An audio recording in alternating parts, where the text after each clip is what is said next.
from Eye on the Target Radio, and this is Riding Shotgun without Charlie. So this is Riding Shotgun without Charlie, and shotgun is a term that came back from the stagecoach era where the passenger always held a shotgun in the event they met up with bandits. Or dogs. Okay, so we're just leaving the range and we are en route to Washington, D.C. I had to post the other day that said I'm already exhausted from next week. I know it, just looking at all the stuff that we've got to do and the schedule of stuff. Yeah, it's always busy. You know, I got roped into this about 3 years ago, and actually I'm really glad that I did. I've met some awesome people. I think we've made great progress. We've had good relationships with our congressmen and some of their staff. But I had no idea what to expect a few years ago, and I thought, wow, okay, this will be fun. Wow, I was exhausted after that first year. I know, and you start to do it, and it's like there's so many things happening all at the same time that when you go home, I swear my hair has to relax because there's stuff coming at you from every different direction. Right. Well, I have some really good appointments set up from Pennsylvania. I have Connor Lamb from Pittsburgh, who's a Democrat. Who, of course, you know, we have all that crap going on in Pittsburgh right now. I have appointments with both of our senators, one of whom is a Democrat and doesn't always vote the way we like him to for Second Amendment rights, and Toomey, who is Republican but also doesn't seem to vote well. Yeah, he's kind of Republican neutral. I know. Vanilla Republican. I know. Well, both of the Pennsylvania senators are kind of vanilla. They're not really strong in many areas. Just sort of, I don't know, float by. But I appreciate that we're having an appointment, actually a meeting with their legislative aides, and I kind of get disappointed that most of us don't really get to see our actual congressmen, and we usually get stuck with their legislative aides or their Second Amendment aides. Have you ever actually gotten an appointment with a real senator? Yes, we have actually a couple times, and we've been pretty lucky with that. In looking, sorry, I'm looking. I'm like, he's watching traffic. I'm the driver. Hey, I got up really early this morning. That's my excuse. And she's an engineer in control. I am in control. Even when I'm on the passenger seat, it's like, there you go. But no, Charlie doesn't do that. Yeah, but we're without Charlie. Shotgun without Charlie. Keep that in mind. We are Charlie-less. Okay. That is it. Okay. But no, we've met with Representative Jim Jordan. We've met Congressman Jim Jordan, I guess you would say, and Congressman Jim Renacci. We've had some opportunities. I know we've met with some others that I've had opportunity. Here's one of the things that most of the folks who are watching don't really kind of know, because the DC Project, we all kind of talk in sound bites and little scatters. One of the cool things about the DC Project is putting all of the girls together, and so there's these teams, and the teams go to pro-gun states, anti-gun states, and gun-neutral states all at the same time. And so we move from state to state. So in this team this year, we are going to have Pennsylvania, Tennessee, Illinois, Washington State, Rhode Island this year. Rhode Island, Ohio, Pennsylvania. Did I say all Tennessee. that? Tennessee. I think I said that second. Yeah, Nikki's coming this year. So what happens is you get the refreshing portion of like a pro-gun guy from Ohio, and then we leave that and we go to get beat up at Durbin's office. And so when we go to speak to Dick Durbin and Tammy Duckworth, it's not nearly as receptive. We'll just say, and I mean, not to name names, but you know that Chicago politics are not pro-gun, right?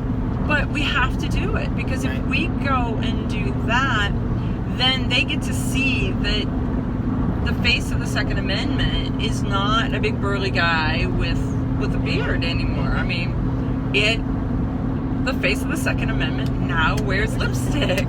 There you go. Yeah. But I think what also is impacting from the DC Project standpoint is that we have the same women showing up year after year after year, now this being our fourth year. And so what I've noticed is that building the relationship, even if it's with the same aide, when I got there last year, Hallie from Toomey's office, she said, hey Kelly, I remember you. And she said, and I took a gun class. Like, it was so cool. And so I think that just laying that groundwork of creating the relationship year after year after year is going to really have some benefit. And what I think that does is I think that helps them see the Second Amendment and the gun issues as people issues. Right. Not just as it's a gun issue, it's a paper issue, it's a, we want the personalization of it. And I think that this is really the benefit of that personalization. I think they listen because, it's not really an argument that I make, but I do say, look, we want the same things. Mm-hmm. We don't want anybody to be shot. We don't want mass killings. We don't want crazy people having guns. Right. Let's work together on better ways to try to make that happen, not just gun control, because we know that doesn't work, And so when I make that argument that we do want the same things, and I have actually proposed how, the radar sort of goes up, their spidey senses tingle, and they take a ton of notes. I just hope that they do something with a ton of notes that they do, and it's just not, lipstick service. Yeah, but I think over time it will. I mean, think of it like Right. we're taking them to school, and so in their formative years, they're learning from the school of Kelly and Amanda. Right. And they are young. Yeah. And so, I hope they take this as experience to heart, and yeah, we'll learn that going forward, making good decisions. Because and I've said it, and it'll be in my speech again this year, is that this is for we the people, all the people, not we some of the people. No, wait, I think that's important. She just dropped right in the middle. My speech this year. My speech on the Capitol lawn. West lawn of the West Capitol. lawn. Her speech.